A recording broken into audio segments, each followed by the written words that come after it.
Hello.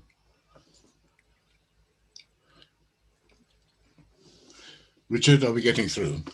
You are. I can hear you. I was just giving it a go, and I'll get off out of your way now until 11 o'clock, but it's working perfectly, so wonderful.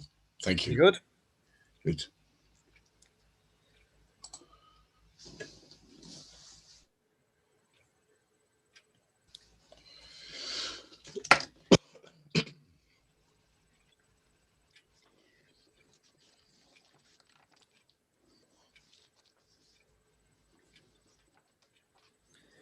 So good morning to everyone, or good afternoon if you're in a far eastern time zone.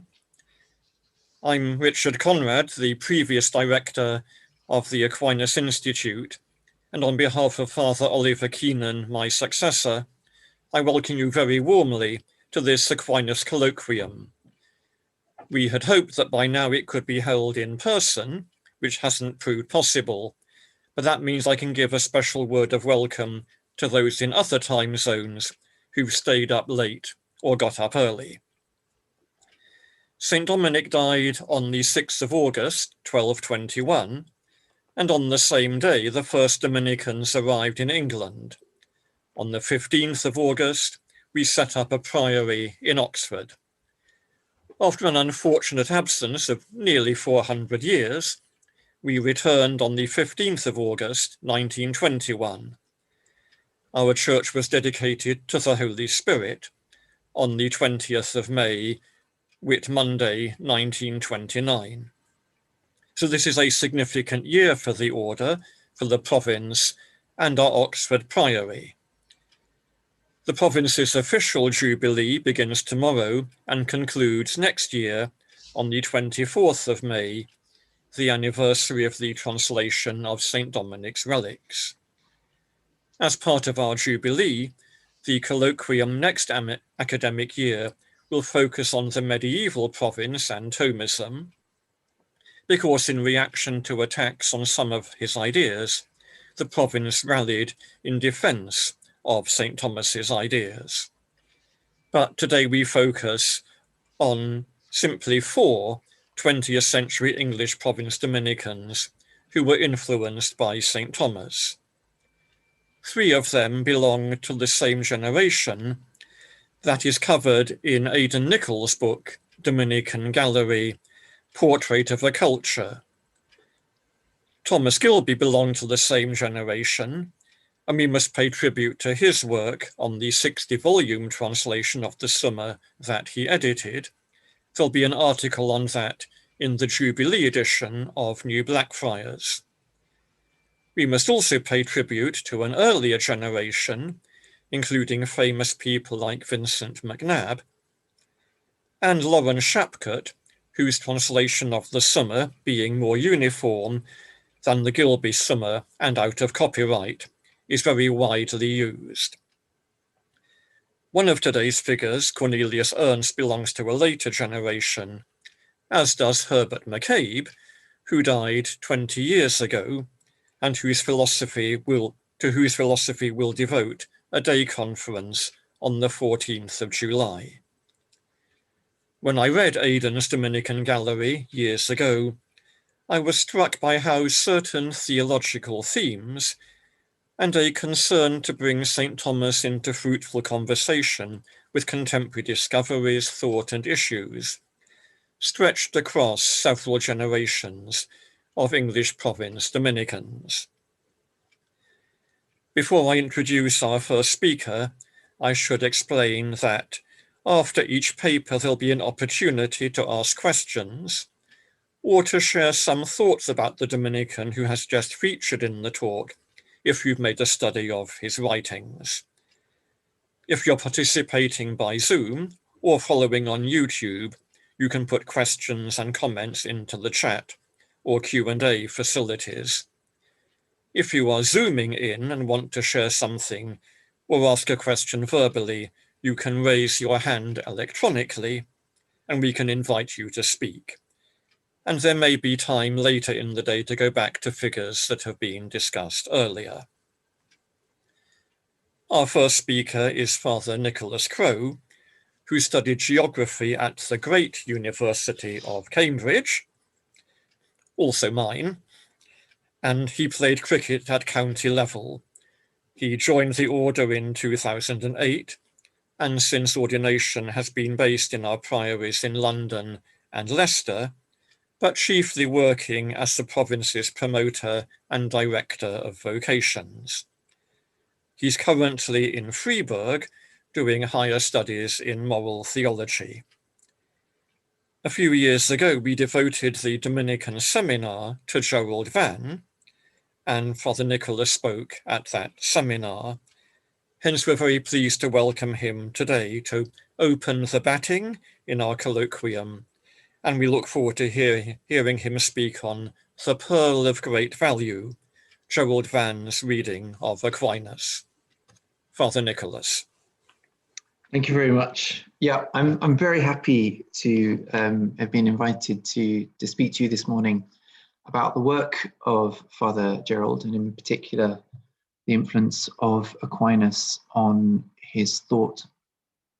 During his lifetime, Father Vann was a celebrated spiritual writer, preacher, broadcaster, but like so many English Catholics from the first half of the 20th century, he's been somewhat neglected in the UK in recent decades. So it's a very good thing that we have this opportunity to remind ourselves of his ideas and his vision. I'd like to begin by offering some biographical context. Father Vann was born in Kent in 1906 and educated at the Dominican boarding school, which was at that time based at Hawksyard. He was therefore too young to fight in the First World War, but certainly old enough to grasp its devastating consequences. In 1923, still only 17 years old, Vann became a Dominican friar and entered the novitiate at Woodchester.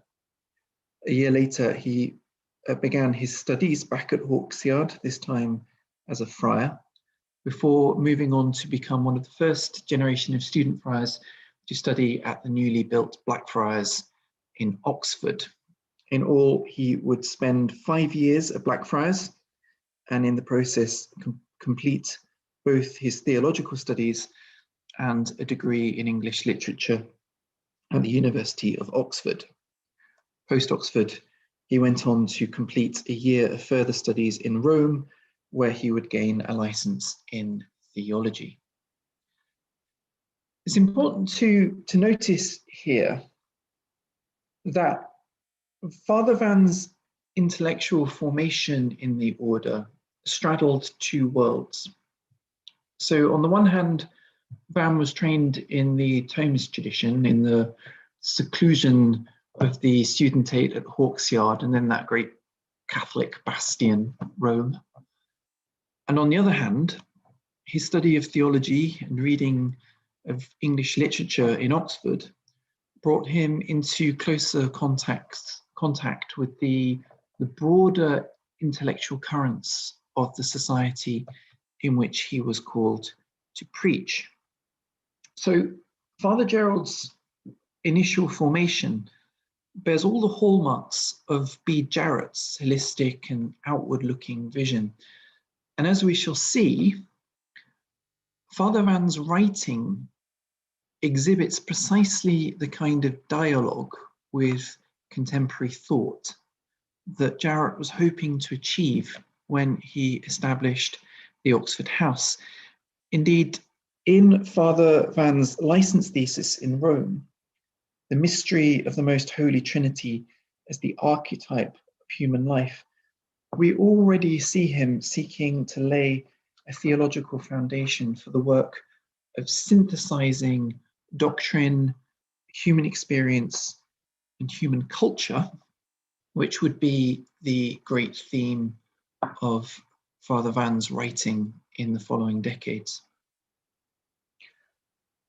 After completing his studies in Rome, Father Vann was assigned to teach at the Dominican boarding school, which by now had moved to Laxton.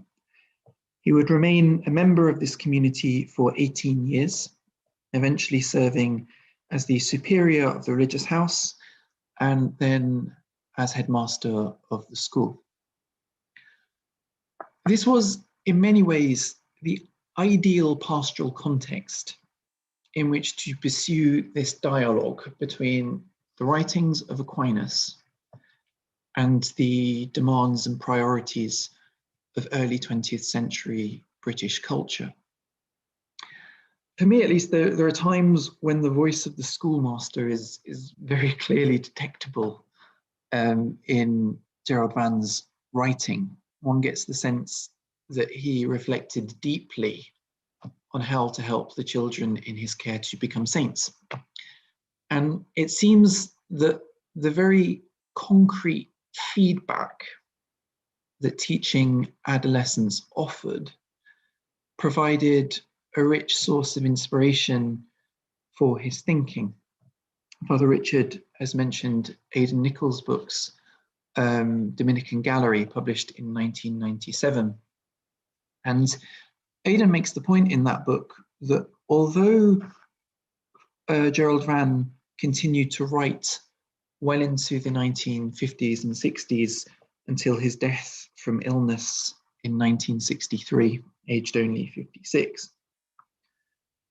Although he carried on writing into the 50s and 60s, it was the 2 decades when he worked as a teacher that were his most creative intellectually.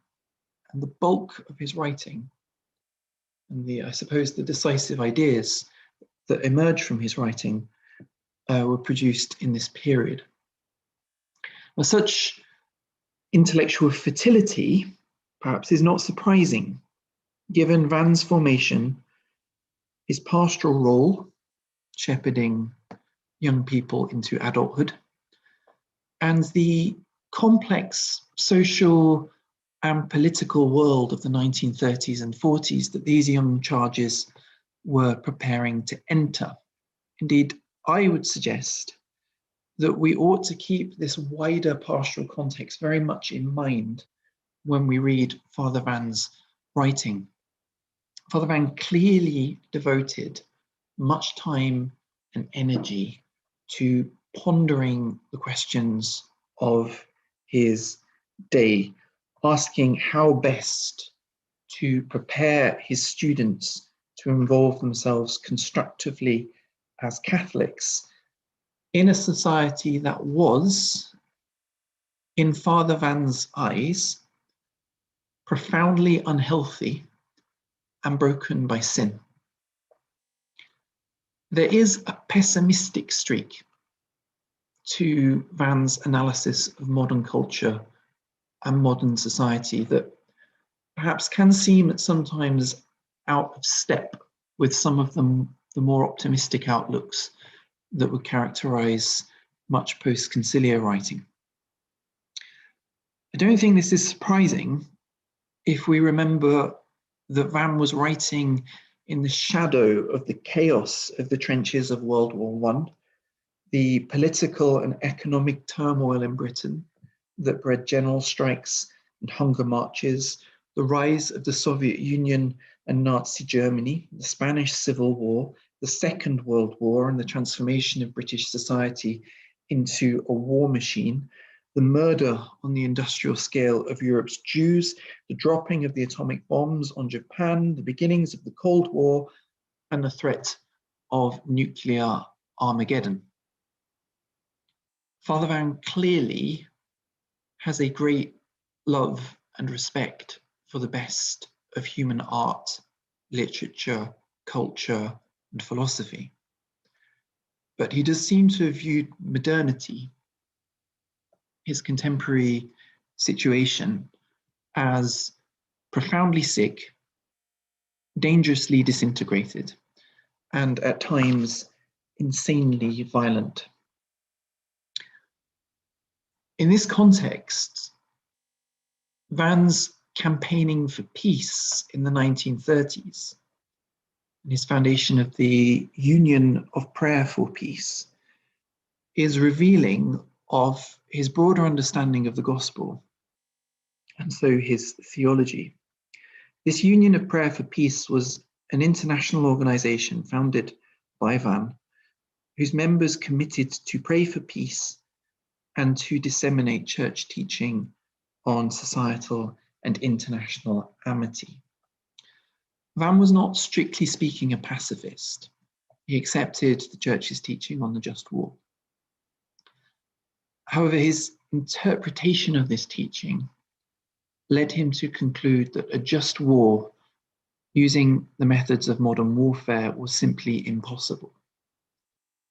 There is an urgency in Vann's attempts to build an international alliance for peace, just as there is an urgency to his advocacy of solidarity between social classes and the overcoming of the scandalous divisions within the body of Christ. And I suspect that part of what impelled Vann's search for unity across all aspects of human life was his awareness as a school teacher that the young would pay the price of division. The last war, like every other war in history, had been fought by very young men. The war memorials in our schools and universities testify to that. Vann knew that if there was another European war, it would again be prosecuted by Europe's youth, which meant the students in his school. It would be the boys for whom he was responsible, and boys like them, who would be sent to die. There is a fire, then, behind Vann's critique of modernity, and an energy in his search for unity between nations, social classes, and Christian denominations, which I suspect can be traced back to his pastoral responsibilities, not just as a priest, but also as a teacher. Vann fears that modernity will collapse under the weight of its own incoherence with catastrophic consequences.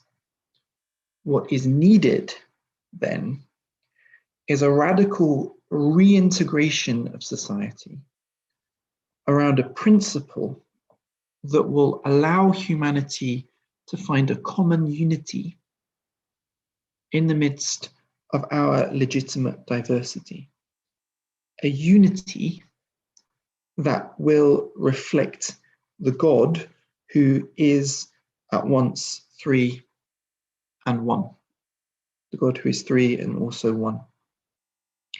Vann concludes, therefore, that the only way out of the madness threatening to engulf the world is the gospel. The solution to the catastrophic disintegration that Vann discerns in philosophy, politics, society, morality, anthropology, economics, even in the life of the church, is a return to the one thing necessary, the gospel of Jesus Christ. And from the renewal of our communion with God and neighbour in Christ, Vann argues, it will be possible to reintegrate and synthesize every aspect of human life in what he describes as a Christian humanism, a holistic and coherent vision of God, humanity, and the world, attained through a sustained contemplation of the person of Jesus. And as evidence to support this claim, Vann directs our attention to the writings of Aquinas.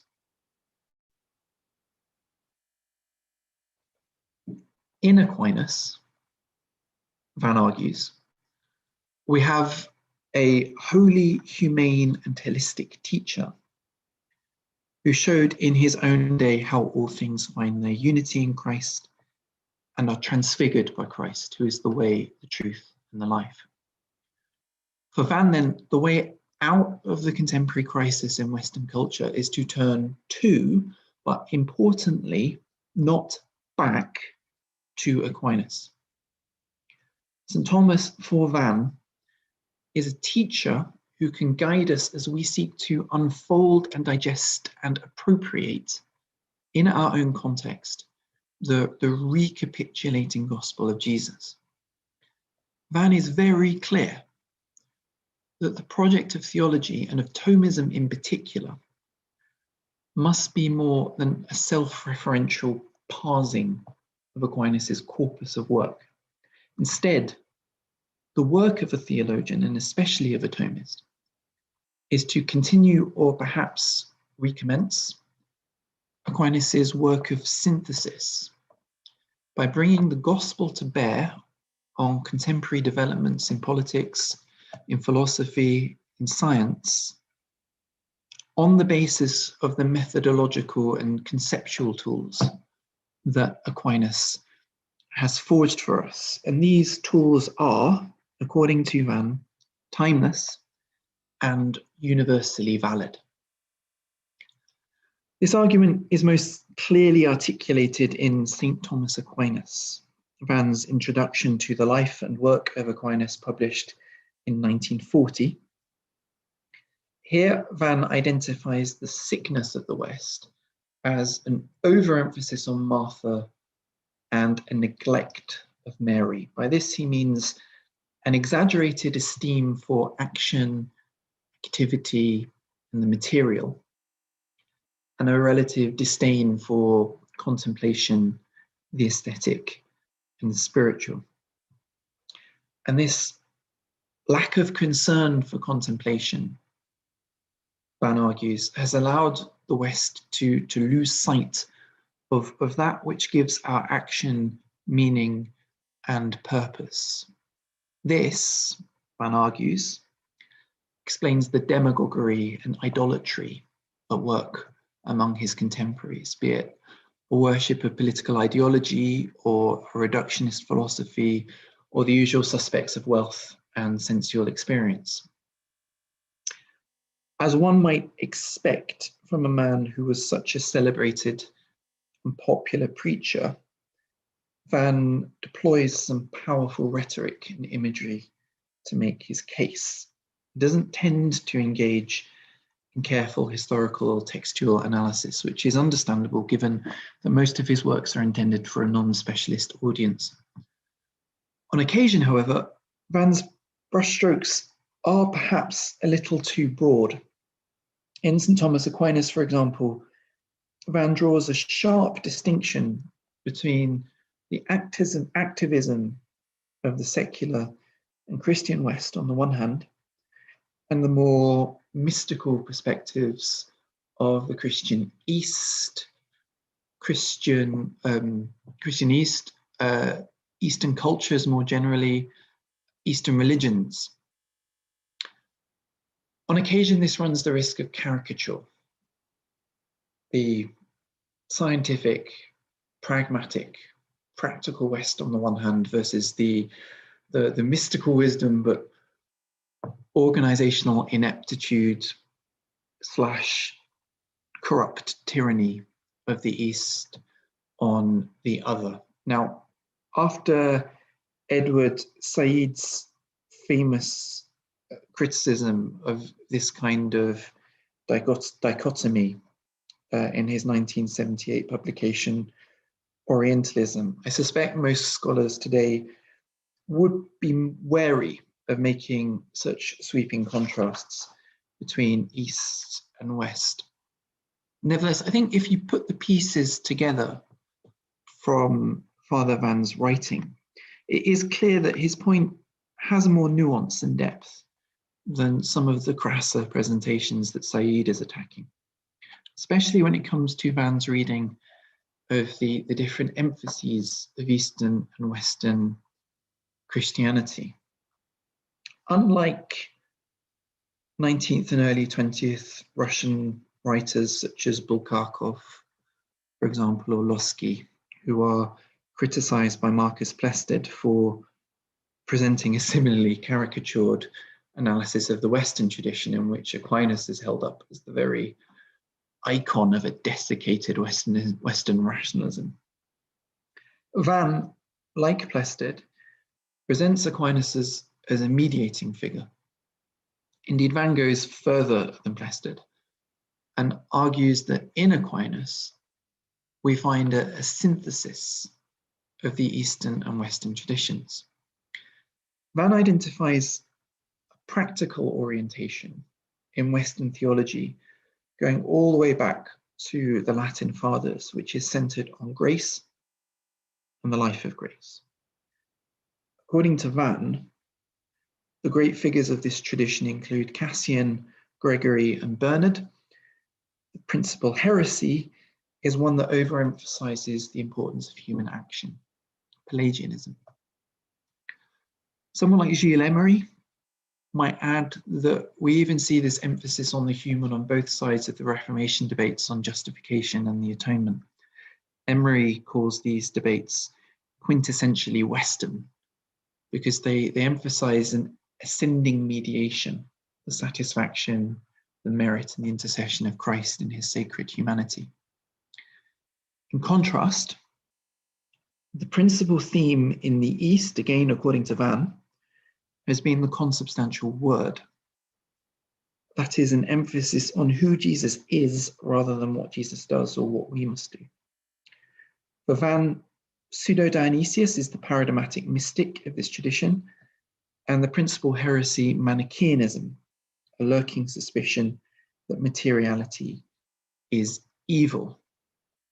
Again, this bears a resemblance, at least, to Emery, who sees in the Eastern tradition a greater emphasis on the hypostatic union, and so a stronger sense on a descending mediation, which underscores the salvific value, not just the passion of Christ or the deeds of Christ, but the incarnation itself. Now, like Plested and Emery, Vann finds both streams of thought in Aquinas, both the Eastern emphasis on the hypostatic union and a descending model of mediation, in which the sacred humanity of Jesus is salvific because it bears divinity, and at the same time, the more Western emphasis on an ascending mediation, in which Jesus, through his sacrifice, merit, and intercession, raises up the human into the life of God. Vann doesn't quite make this point explicitly.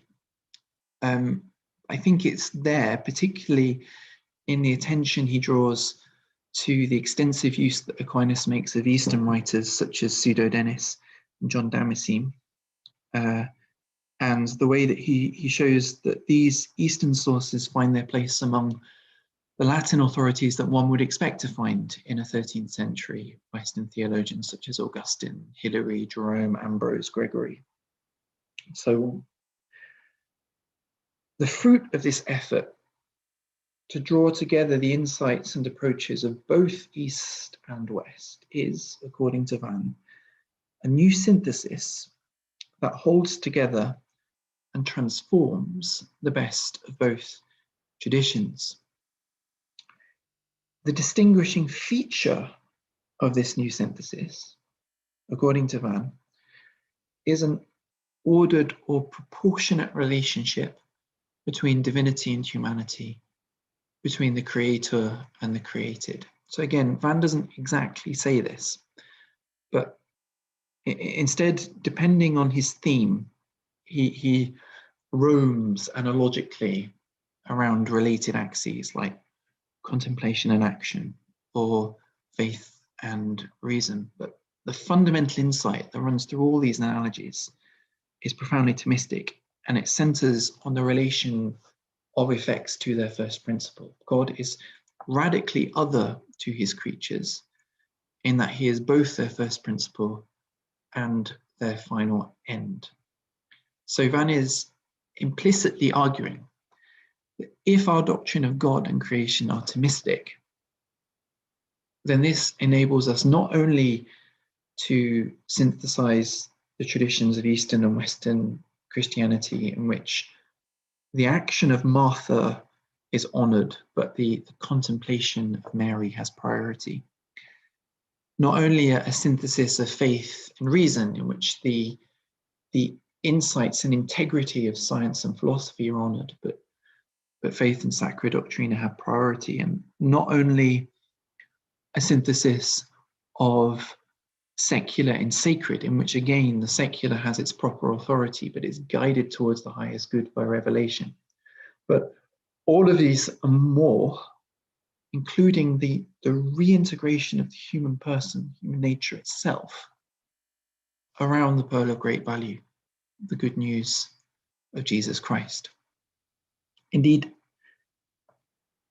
so generous and broad is Vann's understanding of the synthesis achieved by Aquinas, that he even hints that the Thomistic synthesis offers a final reconciliation of Plato and Aristotle.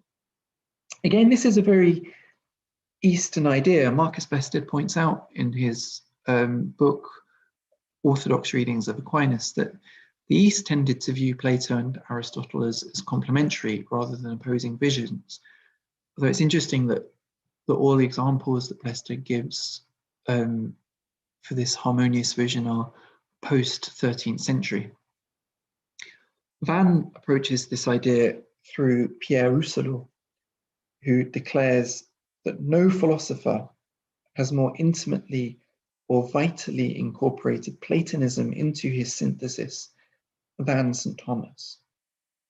And Vann adds that this is not an unimportant aside, a pinch of Plato added to a basically Aristotelian philosophy, but it is in fact the very center of the Thomist synthesis.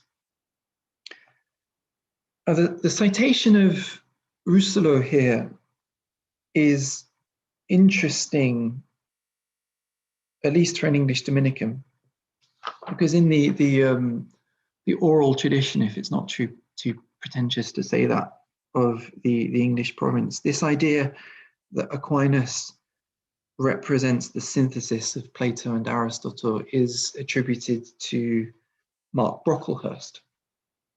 Brocklehurst is reputed to have been an extremely talented friar whose intellectual career was thwarted by his own brethren, who kept electing him superior of various priories up and down the country.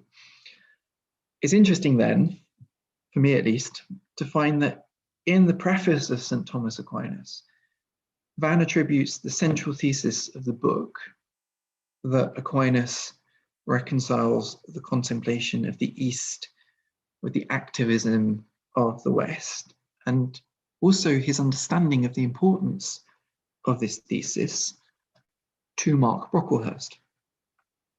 So perhaps we have in the corpus of Gerald Vann a window into an underdeveloped aspect of the province's broader intellectual tradition. And a Brocklehurstian influence would partly explain why there are moments in Vann's writing where it seems like he's imperfectly digested the implications of his own thesis. Where Vann does defend his intuition that a right ordering of the relationship between the divine and the creaturely, as found in Aquinas, enables the synthesis of not just the theological traditions of the East and West, but also the whole of human life and culture around the one thing necessary.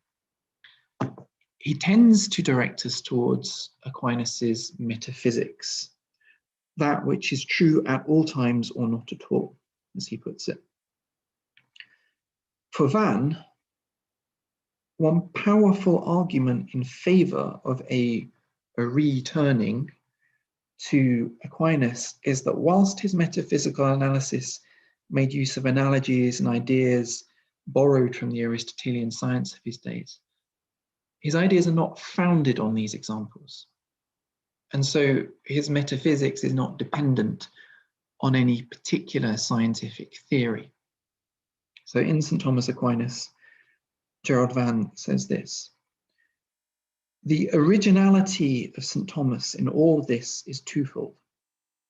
It consists first in the perfection with which he wove the endless threads of thought and of life into an organic unity, making these diverse interests not merely compatible, but interdependent, and elaborating them into a hierarchy which leads every detail of the manifold back to the one.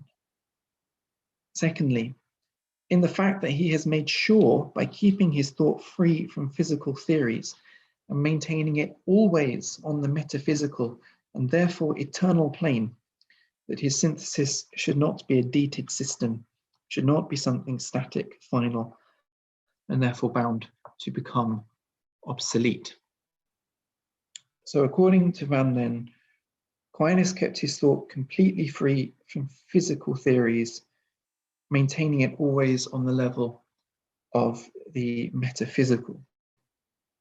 Michael Sherwin here in Fribourg pointed out to me that this idea has echoes of the neo-Thomists during this period, who had become somewhat disorientated and intimidated by the rapid advance of the natural sciences in the 19th and early 20th centuries, to such an extent that they retreated to metaphysics in order to defend ancient medieval and ancient ways of thinking. Even Etienne Gilson has been accused of reducing the famous 5 ways of Aquinas to ontological arguments, because he feared that Newton had disproved Aristotelian ideas of causation and movement. And Gilson is often referenced by Vann. However, there are reasons to be cautious about abandoning the physical as a site of theological and philosophical reflection. First, we might query whether, in fact, after several decades more reflection, there is in fact the need to separate Aristotelian science from Aristotelian metaphysics in the way that early 20th century Thomists feared. There are movements within the natural sciences and the philosophy of the sciences which view Aristotle's metaphysics as a better tool for exploring the ideas of Einstein, for example, or contemporary neuroscience than the more Cartesian or Kantian models of a universe of subatomic billiard balls crashing into one another. I think some of these people have already spoken to the Aquinas Institute. I'm thinking particularly perhaps of the work of Michael Dodds, maybe our very own Robert Verrill. It's not completely clear then that the trends within the natural sciences are in fact moving in a direction that threatens St. Thomas's synthesis. The opposite may in fact be true. Second, it's not clear that it is in fact possible to separate Aristotle's metaphysics from his natural science. In the preface to his 1999 publication, Dependent Rational Animals, Alistair MacIntyre says this: "In After Virtue, I had attempted to give an account of the place of the virtues, understood as Aristotle had understood them, within social practices, the lives of individuals, and the lives of communities, while making that account independent of what I called Aristotle's metaphysical biology. Although there is indeed good reason to repudiate important elements in Aristotle's biology, I now judge that I was in error in supposing an ethics independent of biology to be possible. And I am grateful to those critics who argued this case against me." MacIntyre gives 2 reasons for this change in his position. First, he argues that no account of the goods, rules, and virtues that are definitive of moral life can be adequate if it does not, at the very least, point towards an explanation of how this form of life is possible for creatures who are biologically constituted in a human way, and at the same time show how, as creatures thus biologically constituted, we might develop towards the goal that our moral theory proposes. Second, a failure to understand the animality of the human condition, especially in the light of what we share with other intelligent animal species, inevitably obscures crucial features of human moral life and human moral development. The key point here, if I have understood MacIntyre correctly, is that whilst modern thinkers have a tendency to take a mature, independent, rational actor as the starting point for their moral speculations, Aristotle takes seriously the animal development of the human person from pre-rationality of infancy onto the strength of maturity and then the vulnerability of old age and sickness. Aristotle's ideas emerge from a careful observation of the development, both physical and moral, of the rational or political animal, and that we misinterpret Aristotle, and so Aquinas, if MacIntyre is correct, if we transpose his ideas too quickly into a realm that is immaterial and conceptual. And at the same time, we distort the human person if we too hastily impose abstract concepts onto human life and the human body.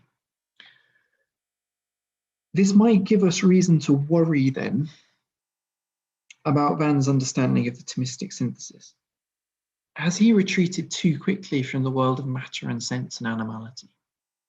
Can a metaphysical synthesis that is independent of physical theories really hope to integrate the very human spheres of art and politics and science and culture in the way that Vann proposes, especially given that MacIntyre has acknowledged the failure of a similar project in the realms, or at least the vulnerability of a similar project in the realm of anthropology and morals? On the other hand,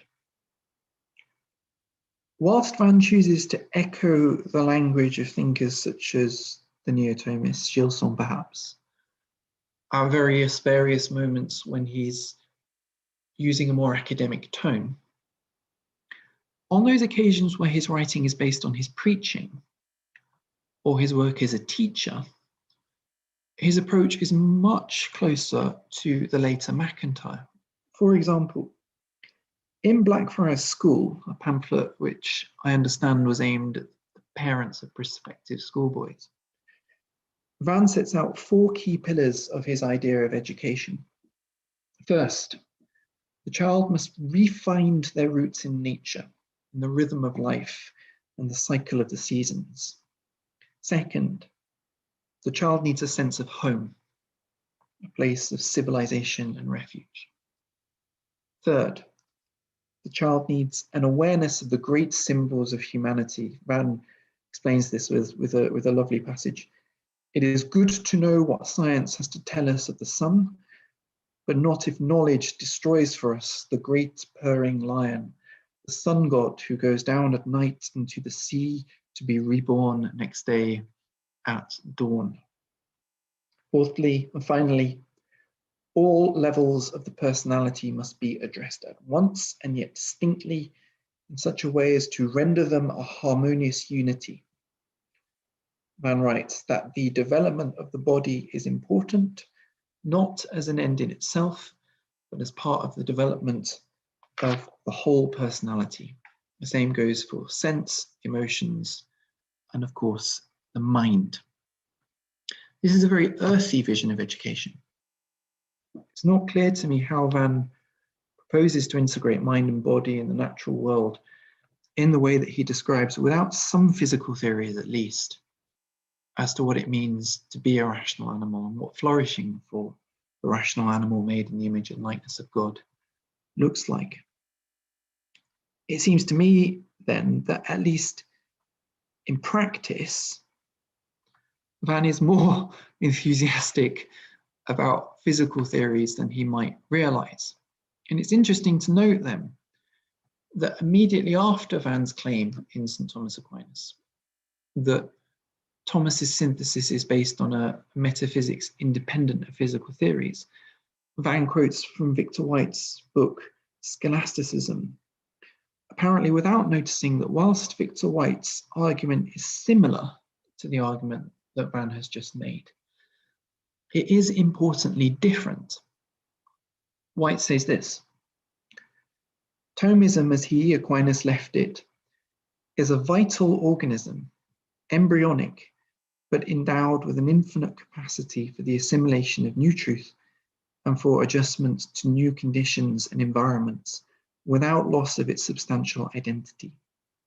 This precisely was his great gift to mankind, an ultimate synthesis centered on God, so elemental and so elastic that it could include all future discovery and speculation, and in so doing, both enrich itself and give unity to all human knowledge, past, present, and future. So whereas Vann says that Thomist's theory is an organic unity maintained always on a metaphysical plane, and so not bound to any physical theory, White says that Aquinas' theory is an organic unity centered on God. And these two ideas are not identical, because at the center of the Christian faith, and Gerald Vann's faith and St. Thomas Aquinas' faith, is a confidence that God became incarnate in Jesus Christ.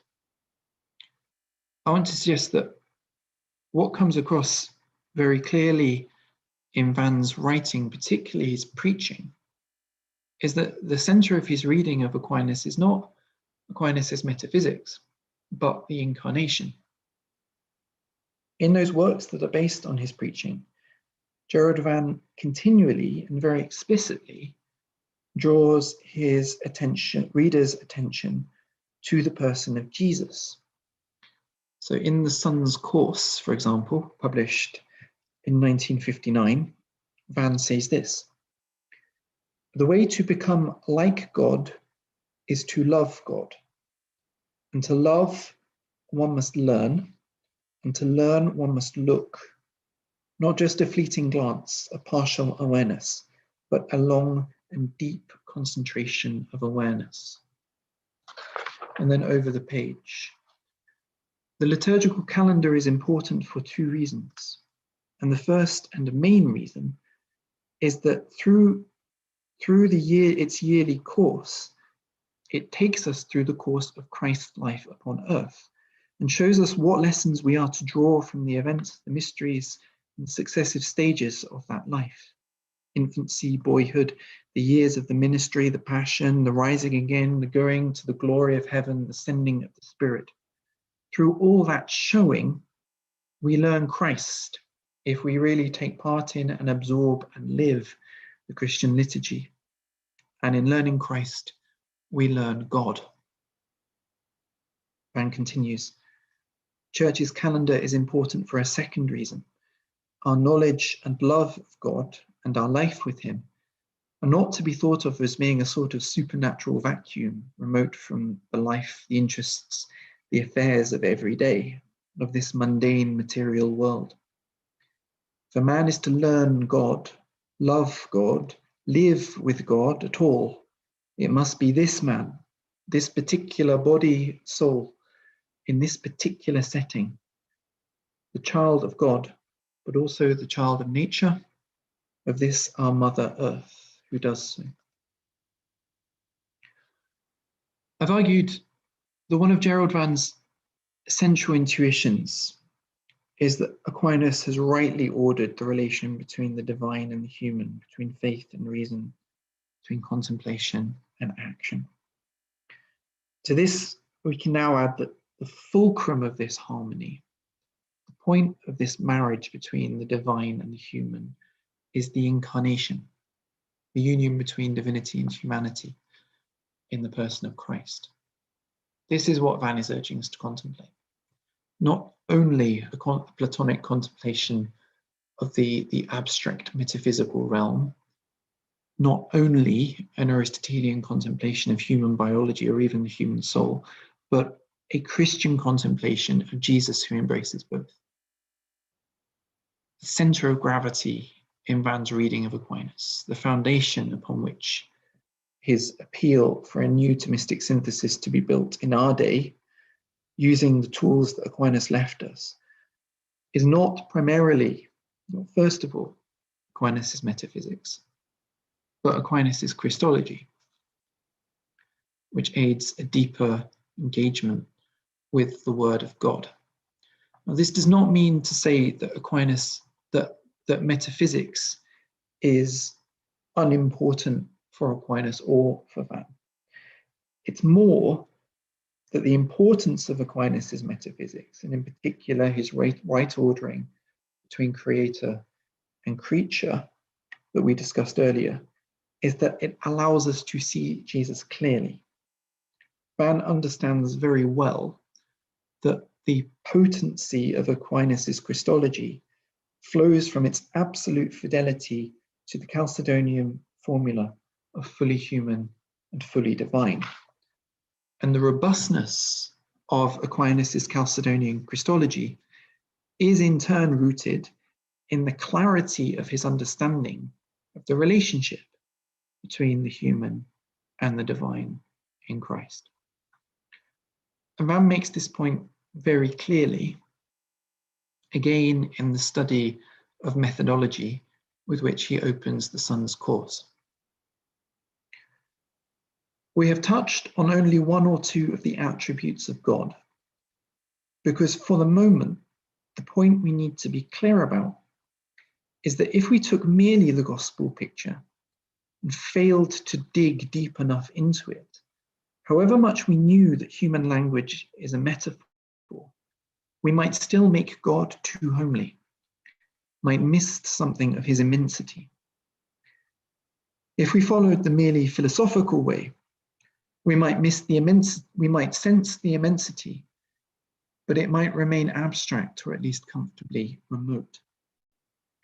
In the first case, we might have loving trust, but not enough awe. In the second case, we might be content with a respectful but comfortably distant acknowledgement. But if we put the two things together, if we realize that it is the immensity of the infinite consuming fire, the uncreated love that washed the disciples' feet or is crowned with thorns, then immediately we see the appalling challenge. Appalling unless it causes us to fall to our knees in a worship and a love and a joy which engages and transforms the whole of our being. This passage largely sums up my arguments in this paper.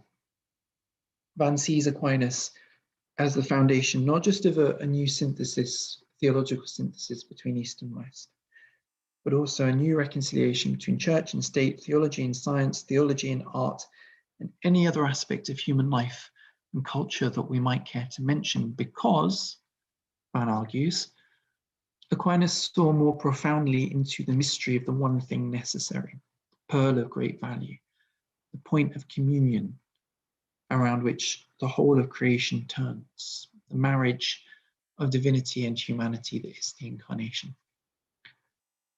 The profundity of Aquinas' vision was indeed facilitated by the potency of his conceptual apparatus, including his metaphysics. But at the center of Vann's thought, following Aquinas, remains the Word made flesh. Aided by Aquinas, Vann sought to synthesize his own contemporary experience in the light of the world, in the light of the Word, and he encourages us to follow suit. Thank you very much.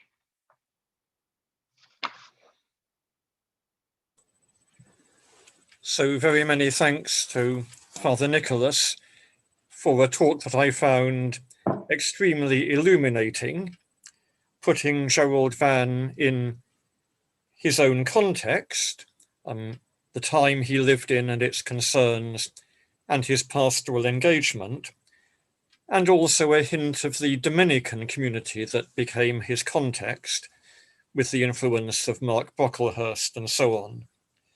I think you brought out some elements of Vann's and perhaps Brocklehurst's originality, that sense of a synthesis between the Platonic and Aristotelian approaches, which became much more the common property of Thomism around or subsequently to that time.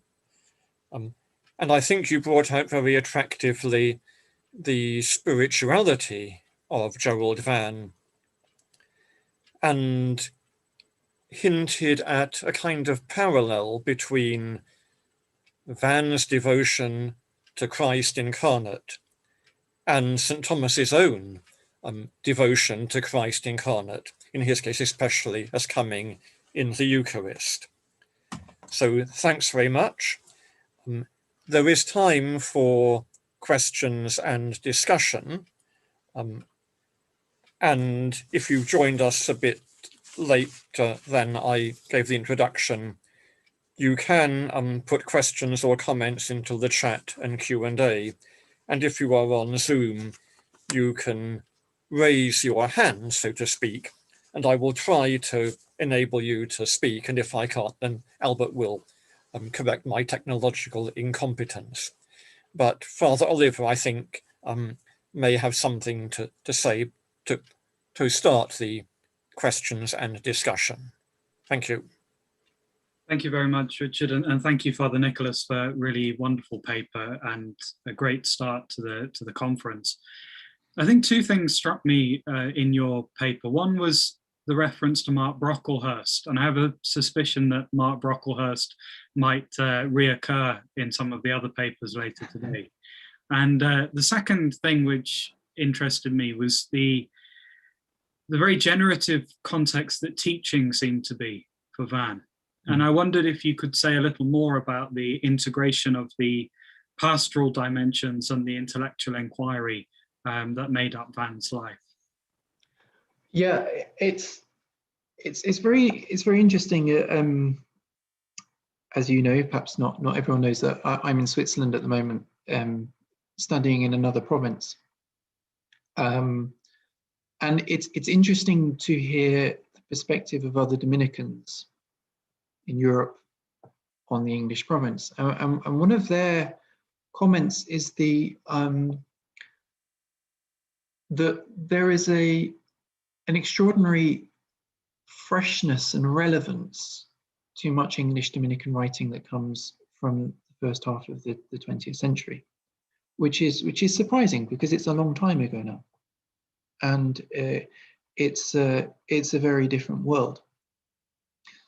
And reflecting on that observation, I wonder if it's partly because a lot of these friars had very real and very serious pastoral engagement and pastoral responsibility. McNabb, for example, working in preaching and debating in the poverty of London. Gerald Vann running a school in a difficult period. Concretely faced with all the challenges that I think anyone who's worked with teenagers or raised a teenager can imagine, the kind of the directness of the questions, the rebellions, and so forth.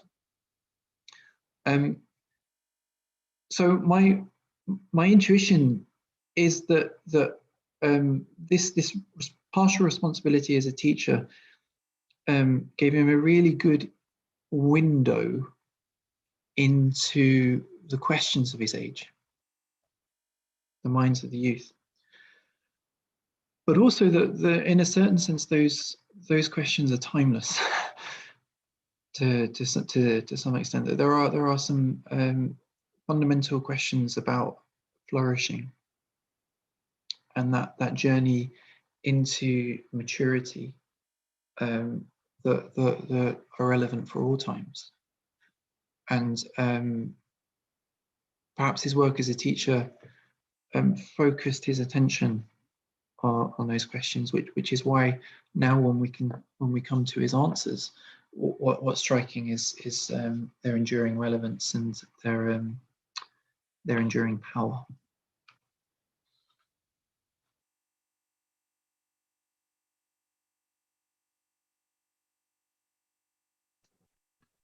Professor John O'Callaghan would like to say something, so we look forward to hearing his question or contribution. Can you hear me? We can. Yeah. Good. First, I'd like to say that I owe a great debt of gratitude to Gerald Vann, and thereby to the Dominicans at Blackfriars in your province. 41 years ago, when I was 18, I was very much in danger of losing my faith. And my father gave me Vann's The Heart of Man. And quite the contrary, my faith was enlivened and it changed me. And I still recommend that book to anybody who asks me what they should read in order to understand what we as Catholics believe. And they all come back saying they love that book and it helped them. So first, the debt of gratitude. Second, I really appreciated the concentration you put on that kind of trope that was present amongst Thomists about natural science and the difficulty of sort of thinking through the implications of it for a living Thomism. It was very common. And I think partially that was because of the failure to have a kind of adequate philosophy of science as to what was going on. Some Thomists were trying to develop that. But, you know, you see that in Kenny's criticism of the five ways, right? That the arguments all depend upon, you know, Aristotle's geocentrism. And so since that's false, they all fall apart and so on. But I wonder, and this is kind of a comment question, maybe for reflection, I've been thinking lately that one of the issues with sort of just kind of pushing away a philosophy of nature, especially with respect to human nature, is the way it causes us to misconceive the passions. You know, we can kind of think of the passions as these cognitive realities as distinct from bodily realities. And I think of what Thomas says about the difficulty of calling the love that is that characterizes the will a passion, because strictly speaking, a passion is being bodily affected and it resides in the body. And of course, an awful lot of the moral virtues concern those bodily states. And I think perhaps that's why MacIntyre came to realize that giving an account of the virtues without some sort of account of what it is to be human as a body would be impossible, because an awful lot of them bear upon bodily states like the passions. Anger is a bodily thing. And then to connect that up, Father, with that wonderful presentation you gave, that also then thinking about the Christology and your emphasis upon the Christology, it makes us wonder what it is we mean by the Passion of Christ. You know, again, this kind of tendency to over-intellectualize the passions. So I just thought I'd throw that out there as possible context for discussion. Thank you. Yeah, well, thank you. I completely agree with you about the heart of the matter.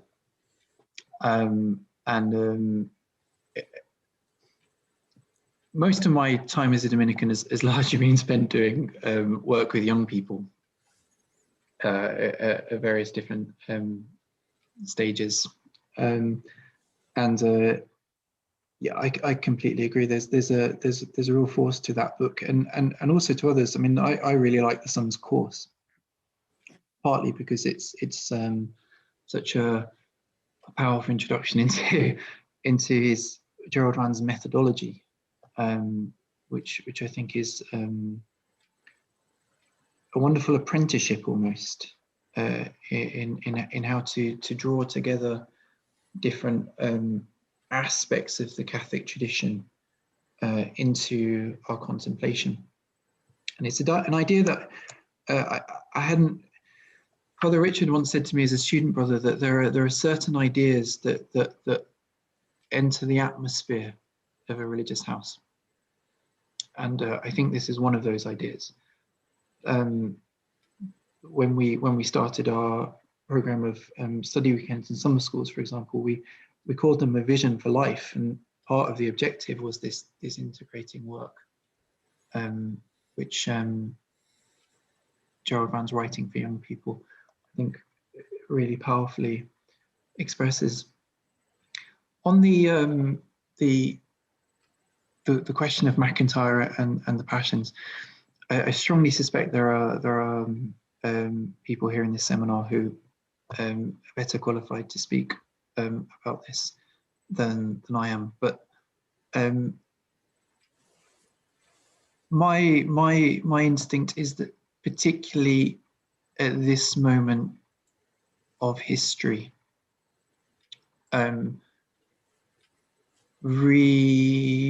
appropriating, retrieving, rereading what St. Thomas says about our animality is going to be more and more important. And and I think the point you made, linking the passions of Christ, the passion of Christ to the passions of the soul, is an excellent one. And perhaps Nicholas Lombardo's book is on, immediately comes to mind as an attempt to try and link those things.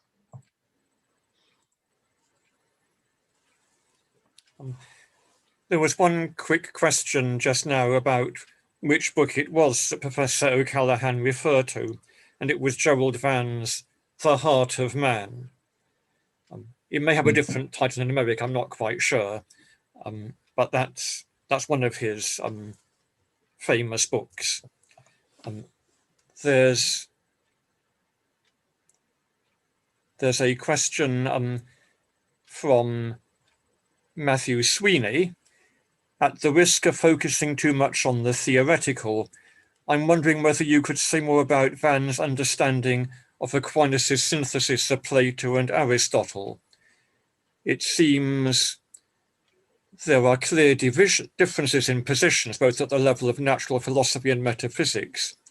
And I'm wondering if Vann has ideas about how to reconcile them theoretically. So one of the things that Vann doesn't tend to do, and I think because he's writing for the general public, is give very detailed or precise accounts of what he means on points like that. So I didn't come across a rigorous defense of this claim that or this, it's more of a hint that the two are brought together. But normally it's done by very much Christianizing Aristotle and developing particularly on the idea of sacrament. So I'm not sure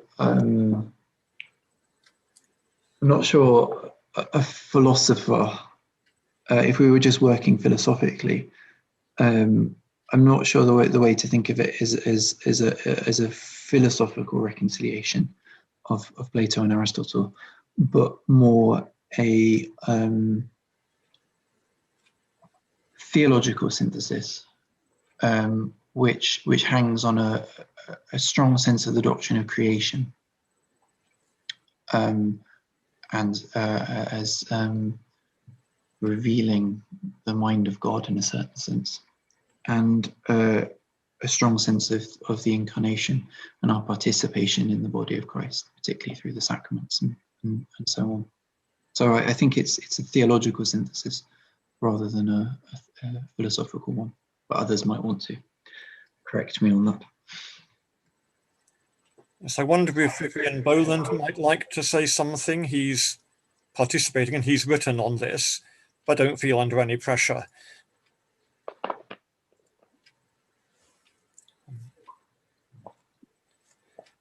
Good morning.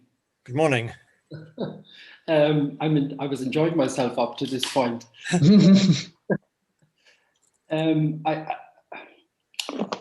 There's an article by Fran O'Rourke in a book edited by Fergus, Contemplating Aquinas, I think it's called, which for me was one of the best summaries of the Platonism of Aquinas, if you like, or the points for which Aquinas is indebted more to Plato than to Aristotle, and points on which he sides with what would be regarded as the Platonist approach rather than the Aristotelian one. I think that there's some historical work needs to be done as well in the first place to say what knowledge did Aquinas have of Plato. He had very little direct knowledge of Plato's thought, but he inherited a lot of Platonist thought, we can say, through people like Augustine, Suda Dionysius, and the Liber de Causis and so on. But he also inherited a version of Aristotle, which brought them, which made them seem closer together. So I think you have to try to enter into Aquinas's position in the history of philosophy, if you know what I mean, or at what was possible for him at that point. How did he understand these two schools? And I'd agree with the general point. My understanding is, yes, that Aquinas is in effect, it's a reconciliation of Plato and Aristotle. I think Suda Dionysius has been underestimated as an important source for Aquinas in effecting that reconciliation. He says early on that, he thinks Suda Dionysius almost always follows Aristotle. He has that comment early on in his writings, in commentary on the sentences, I think. Suda Dionysius almost always follows Aristotle. So Aquinas doesn't, and then he receives a kind of a critique of Plato, which is very biased, from Aristotle himself and from others. So there are a lot of questions to be teased out about, first of all, about what Aquinas understood of the history of philosophy, and secondly, about how, in fact, his own synthesis is in effect a wonderful reconciliation of Platonic and Aristotelian ideas on the question of the good, for example, the supreme good. He seems to be much more with Plato than with Aristotle. So I don't know if that's helpful, but I think Nicholas's comment that it's a theological synthesis rather than a philosophical synthesis is a very good one. I would talk more about the theology of creation, the understanding of creation as a key element in the theological effecting of that synthesis. I hope that that was extremely helpful. Sorry to put you on the spot, but I knew you could say something that would be exactly right. There was a question about the book of Fergus Kerr that you referred to. I think it was Contemplating Aquinas. Yes, yeah. Yes, I think it's a book called Contemplating Aquinas. It's an article by Fran O'Rourke, which for me has always been, up to now, is one of the best summary accounts of Aquinas' indebtedness to Platonist traditions.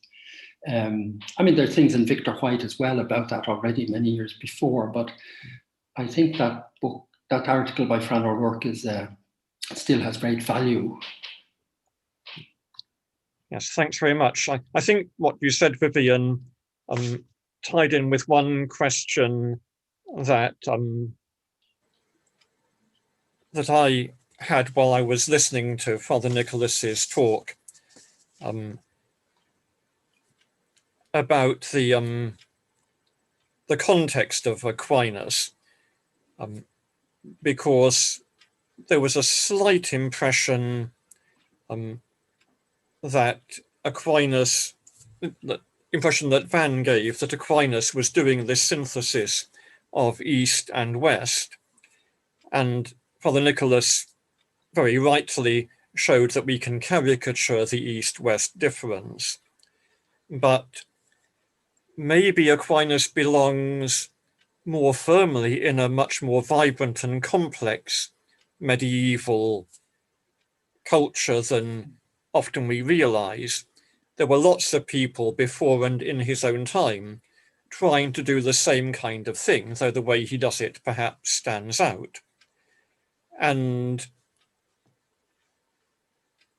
maybe he was sensitized to various issues of reconciling Aristotle and Plato by Albert the Great, but by others. I'm not sure to what extent that's true.